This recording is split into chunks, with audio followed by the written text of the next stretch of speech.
when it started, it was pandemonium. And everybody's freaking out, oh my God! Mobs around the game, it was a phenomenon. Oh my God, there's lines out the door everywhere. Nobody said we couldn't do it, so we did it. There were no rules. It was the Wild West of video game creation. When we first tested the Mortal Kombat game, there was nothing like it. Gameplay, violence, story. There was a combination that just resonated with players. One really important part of Mortal Kombat's success was the secret element to it. We never documented anywhere how to do the special moves. You just had to learn them. You're playing in an arcade and someone's like, hey, how'd you do that? Ah, it's a secret. If you did this, this, and this, Reptile would jump out and he would attack you. And it's like, oh my God, that wasn't expected. Fatalities became such a huge part of Mortal Kombat.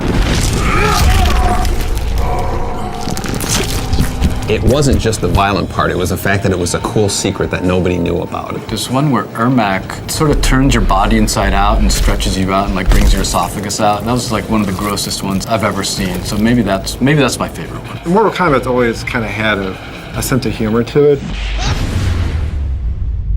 We thought it was funny.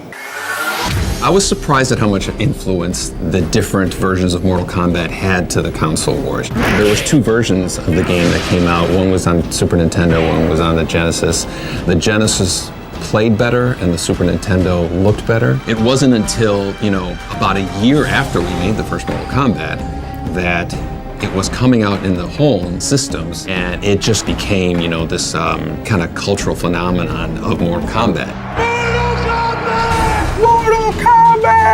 That commercial? It just fueled that fire that was Mortal Kombat. Obviously, we had no idea that it was going to immerse itself into the culture the way it has. Even people who don't play video games know what Mortal Kombat is. It still hits me like when I see Mortal Kombat referenced on TV. Someone says finish him, you know what that's from. Even if it's not the reference from Mortal Kombat, you still think it's a reference from Mortal Kombat. I love the art that the MK community has created. It's an honor that people are so inspired by the stuff that we did. We never take that for granted. It's like we have the best fans in the world. After 25 years of support, I just want to say from the bottom of my heart, Dusty! Thank you for being there with us for this incredible ride. The continued support for 25 years has driven our team trying to exceed their expectations of what the next Mortal Kombat should be. I'm really excited about the future of Mortal Kombat. There's endless possibilities. If we're allowed to do any new ones, I'm not allowed to talk about anything secret or anything coming up. Said too much already.